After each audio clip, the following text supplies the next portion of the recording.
Model Railroads and Structures Show is brought to you by Helicon Focus. Helicon Focus makes photo stacking easy, while making post-editing just plain simple. Get your 20% off a lifetime membership by going to modelersguild.com/HF. And we thank Helicon Focus for their support of the Model Railroads and Structures Show.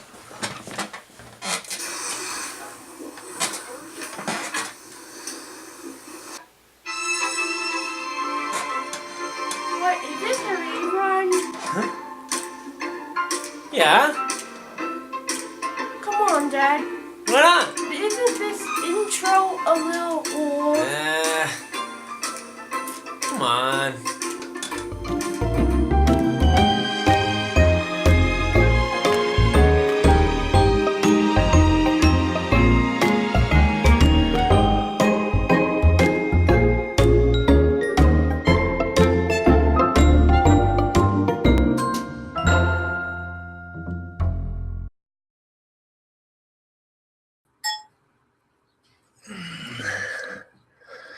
Hello, and welcome to the Model Railroads and Structures Show. The Model Railroads and Structures Show is a show that is a little bit different from the rest because we don't want to do a show that is so refined that we have to shut out an entire segment of the modeling community to be able to do an entertaining show. So what we're doing here is we're recording a raw variety show driven by chat room. If people come on to the chat room, they've got an interesting story, we can pull them up at any time, bring them into the show for the live show today. And after the show is done, it'll do an 8-hour recording. So we could do this 8 hours every Sunday and collect at least an hour's worth of footage to be produced down into a nicer show with music and dancing and costumes and all that fun stuff for the people who cannot take this chaotic model railroading debauchery. Maybe that was the wrong word. So the chat room is live. Let me look over here to see what the chat room's saying. I have to put up a couple of monitors here. Refined we are not, says Edward Traxler in the chat room. Actually, let me turn the camera around, so to speak, so that we can see what's going on. So if I go over here to watch the YouTube channel, you can see me picking my nose and all that jazz. But over to the right, you can see Manolo CSX, Sven Frank, Michael O'Durney. Sorry if I butchered your name, and my friend Edward Traxler, all chatting along to the side of the video as I'm talking right now.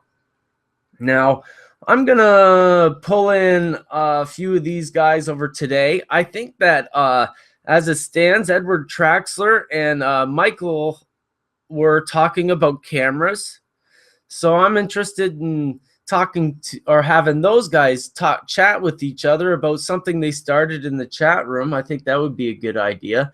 I think Sven Franks wants to come on and talk about some things. Me and Sven are probably going to talk about this show specifically, and I think that Sven would be a great host for the show.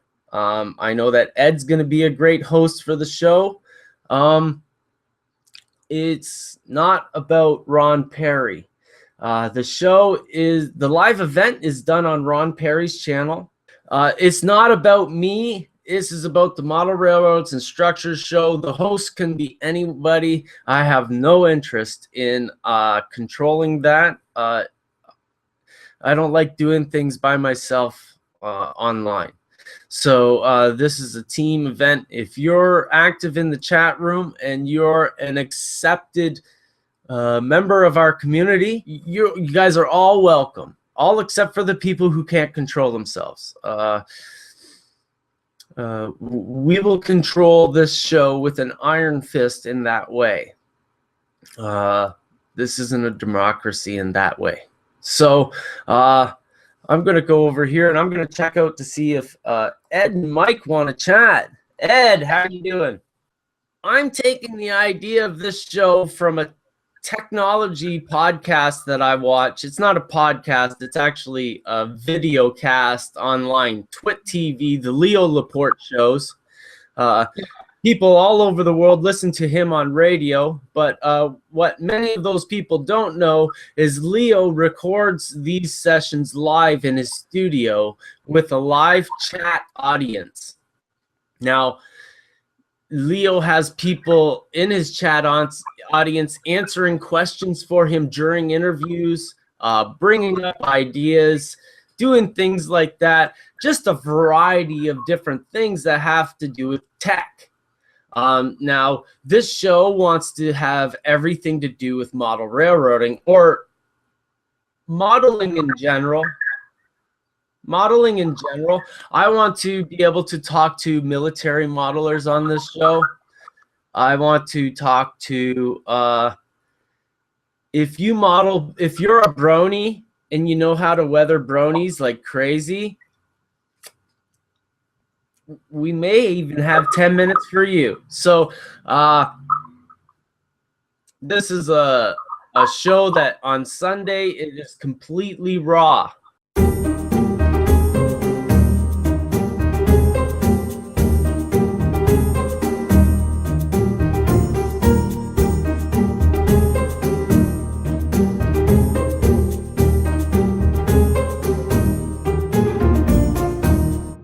Thank you, Ed, for coming on.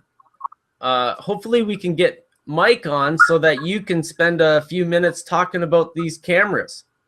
Not about Helicon Focus, because I know that that's going to be next week with your new camera, but you got sick of your entry-level DSLR and bought a new one because you wanted to take advantage of features for your model railroading. You got to the limitations of a manual photo taking and want to take automated photos much easier. Am I correct?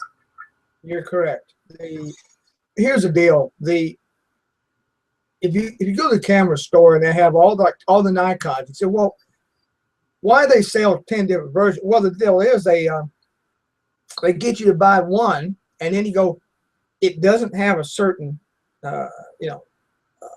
things, and that's the draw. That's the draw. Yeah, it's like crack. That's the draw to get you to purchase the next one, because the one you got works good, and then you want to do something, and you go, well, darn, it won't do such and such. That just any kind of business, I suppose. But yeah. So just to let everybody know the type of things that we're talking about here, because it goes way out of control. Like there's Wi-Fi dongling so that you can send photographs. If you take a photo, it goes directly to your computer so that you can monitor your images. There's GPS, where you can, in the metadata of your images, place the location on your photos. I've got a Nikon D3200, which is a entry-level DSLR. I bought mine at Walmart. Walmart is about the only place around, it is the only place around where I live that you can buy a camera or, tripods and that sort of thing. You can't find a camera store anymore. Not around where I am. The D3200 takes good photos, but Ron and I got to working with Helicon Focus, which is a focus stacking program, And interestingly, Ron and I both have the D3200, and we ran into the limitations of the camera. Specifically, the Helicon Focus has Helicon, they have a thing called Helicon Remote. The Helicon Remote allows the camera to take control. Let me try it again. Helicon Remote allows the software on your computer to take control of the camera. And for those that are not aware of what Helicon Focus is, it's called a focus stacking program. And Ron and I talked about this before. Basically, most of us model railroadings are aware that you can go to a high f-stop, like I say, a f28, f32, and you can get a lot of depth of field in your model photography. That's a good thing. The problem is that if you really want sharp photos, that's not the best, because the more depth of field you have, the higher the f-stop, the softer the photography is. In order to get a sharp photo, you need to drop your f-stop. Most camera lenses around f8, more or less, is the sharpest image, and that just has to do with the physical design of the camera lens.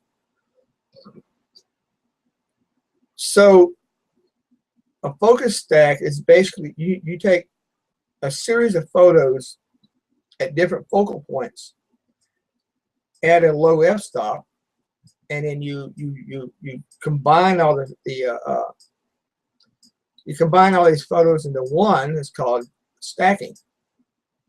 Our D3200 will not talk to the computer. The higher models, the higher grade models of the Nikon, like the D5100, D5300, and things like that, will talk to your computer. And so that's what I was looking at. I was actually at Best Buy. I was uptown for something. I just went strolling through Best Buy just to look around, and I walked by the cameras, and unfortunately for me, there's a 5300 sitting there, and I was like, oh no, and it reached out and grabbed me and shook me and made me buy it. So I actually bought just the camera body, because the camera that both Ron and I have, the lenses will interchange with the Delta 5300, so that's a good thing.